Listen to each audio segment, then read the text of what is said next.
বর্তমান প্রেক্ষাপট বলতেছি। এখন আপনারা সবাই জানেন বর্তমান ইস্যু যেই ইস্যুটা, এই ইস্যু সম্পর্কে আপনারা সবাই জানেন কি ইস্যু? ISKCON issue. এই ইসকনের ইস্যুতে অনেক মুসলমান পথ হারা হয়ে গেছে। অনেক মুসলমান পথ হারাইয়া সে অন্য রাস্তা খুঁজতেছে। আমরা বুঝি না, আমরা বুঝি না। ইসলামকে ছাড়িয়া, ইসলামকে ত্যাগ করিয়া সামান্য কিছু ভোটের আশায় দলের সাপোর্ট বাড়ানোর জন্য ভারতের দালালি করতেছে। দলের দালালি করার জন্য ইসলামকে বাদ দিয়া, ইসলাম ধর্মকে ছাড়িয়া ইসকনের দালালি করতেছে। অথচ স্পষ্ট ভাষায় বলতে চাই, আমরা কোনো ধর্মের উপর আঘাত করি না। আমরা মুসলমান। ইসলামের শিক্ষা হলো ইসলামী মানুষগুলো, মুমিন মানুষগুলো কোনোদিন কোনো বেঈমানের উপর ধর্ম হিসাবে আঘাত করতে পারে না, হিন্দুর উপর আঘাত করতে পারে না, বেঈমানদের উপর ধর্মের বিবেচনা আঘাত করতে পারে না। কিন্তু কোনো যদি বেঈমান, কোনো কুলাঙ্গার ইসলাম নিয়ে কটূক্তি করে, ইসলাম নিয়ে তামাশা করে, তাহলে একজন মুমিন মুসলমান ঘরের মধ্যে বসে থাকতে পারে না, ঘরের মধ্যে বসে থাকতে পারে না। যেই ব্যক্তি ইসলামের প্রশ্নে, যেই ব্যক্তি মুমিনের প্রশ্নে, যেই ব্যক্তি ধর্মের প্রশ্নে ইসলামকে প্রাধান্য না দিয়ে দলকে প্রাধান্য দেয়, আমরা স্পষ্ট ভাষায় বলতে চাই তারা ইসলামের কেউ না, নাস্তিকদের দালাল তারা। ঠিক না ঠিক? নাস্তিকদের দালাল। নাম ভাঙতে বাধ্য হইতেছি। আমি ব্যক্তিগতভাবে কারোর বিরুদ্ধে কোনো কথা বলতে চাই না। আমি ব্যক্তিগতভাবে আপনার কোনো শত্রু না। আপনার জমির সাথে আমার জমি নাই, যে আপনার জমির আইল আর আমার জমির আইল এক জায়গায় পড়ছে, আপনি আমার জমি দখল করছেন, এই জন্য আপনার বিপক্ষে কথা বলি, এমন বিরোধ আপনার সঙ্গে আমার হয় নাই।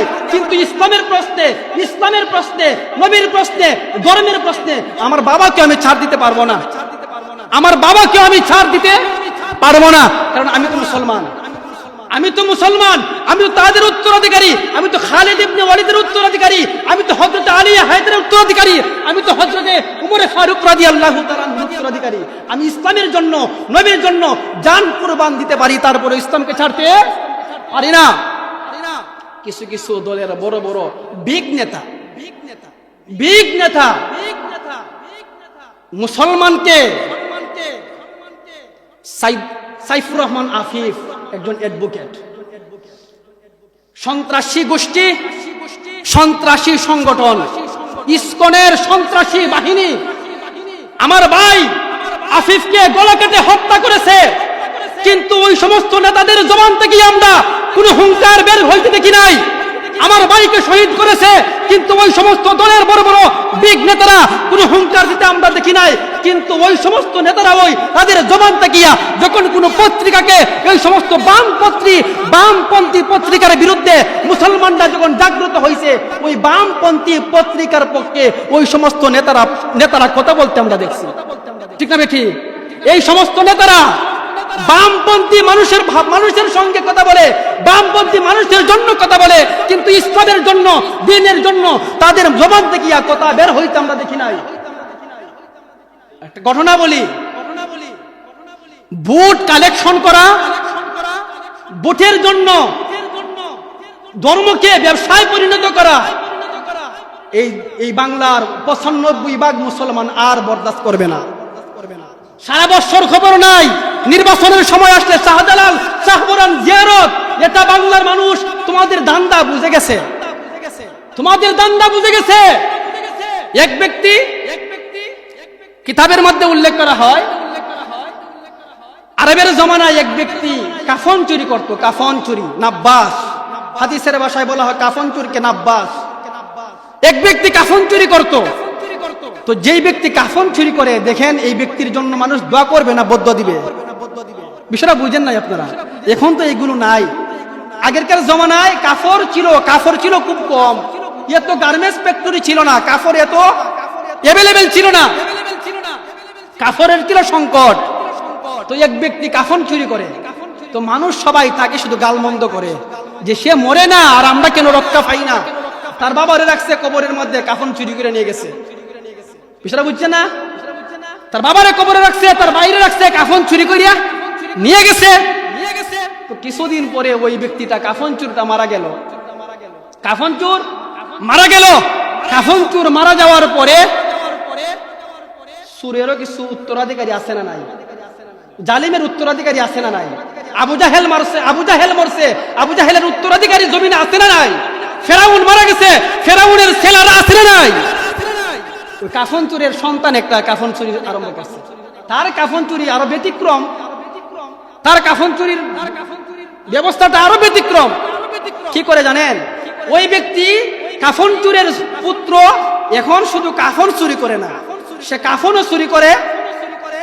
আহার কিতাবের মধ্যে আল্লামা আশরাফ আলী থানভী রহমতুল্লাহি আলাইহি, হাকিমুল উম্মত আশরাফ আলী থানভী তার কিতাবের মধ্যে ঘটনাটা আনছে।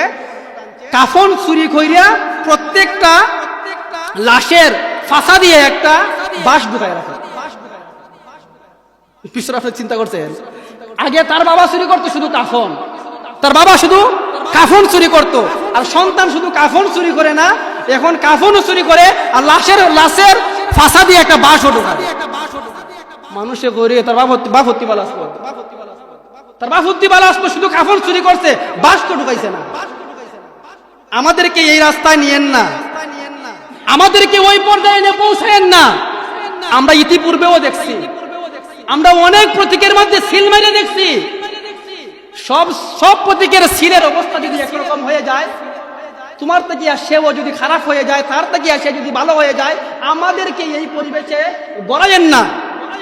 এই জন্য বলি, রাষ্ট্র সংস্কারের নামে, রাষ্ট্র রক্ষার নামে ইসলামকে ধ্বংস করার পায়তারা যারা করতেছে, তারা চিহ্নিত মুনাফিক। কথা বলেন ঠিক না ঠিক? রাষ্ট্রের ব্যাপারে যারা ইসলামকে, ধর্মকে যারা পুঁজি বানিয়ে রাজনীতি করে, তারা স্পষ্ট ভাষায় বলতে পারি তারা মুমিন না, তারা মুসলমান না। অনেক বড় বড় নেতারা এই জন্য ইসলামের নামে এই সমস্ত বড় বড় নেতারা, আপনারা যারা সোশ্যাল মিডিয়ার মধ্যে যারা অ্যাক্টিভ, তারা আমার প্রত্যেকটা কথা তারা বুঝতেছেন কাকে আমি বলতেছি। এই কথাগুলো কাকে বলতেছি, কে ওই সমস্ত কাজের হুতা, আপনারা সবাই জানেন। এই জন্য ভাই, ইসলামের প্রশ্নে আমরা প্রত্যেকটা মুমিন এক হওয়ার প্রয়োজন আছে না নাই?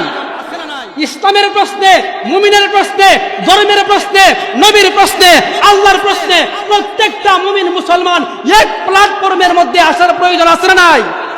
যদি এখনো না আসেন, এখনো যদি না আসেন, এই সময় আর বেশি দূরে না, যেই সময় আপনার মুখ দিয়া আল্লাহ নাম উচ্চারণ করলে আপনার মুখের মধ্যে সেলাই করা হবে।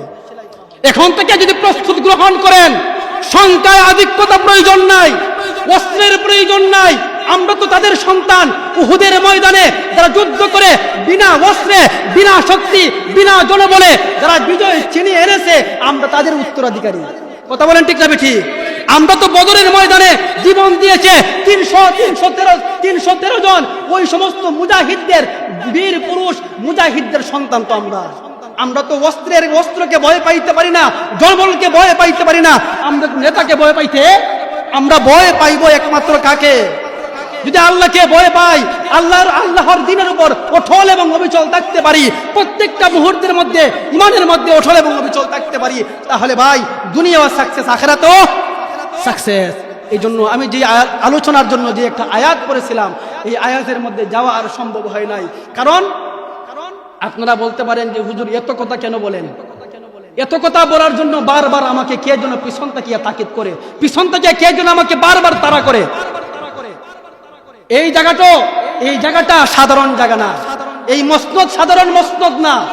এখান থেকে নবীজি ভাষণ দিয়েছে, এই মসনদ থেকে আবু বকর ভাষণ দিয়েছে, এই মসনদ থেকে উমর ফারুক ভাষণ দিয়েছে।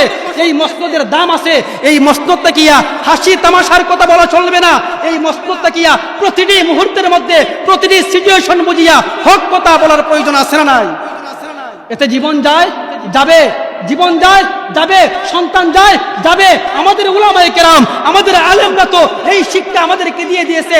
ইতিহাসগুলো দেখেন, বাংলার জমিনের মধ্যে বাংলার ওই সমস্ত হুঙ্কার দিয়ে ওই সমস্ত আলেমরা নিজের ফাঁসির মঞ্চে নিজের জীবনকে বিসর্জন দিয়েছে, ইমানকে বিসর্জন দেয় নাই।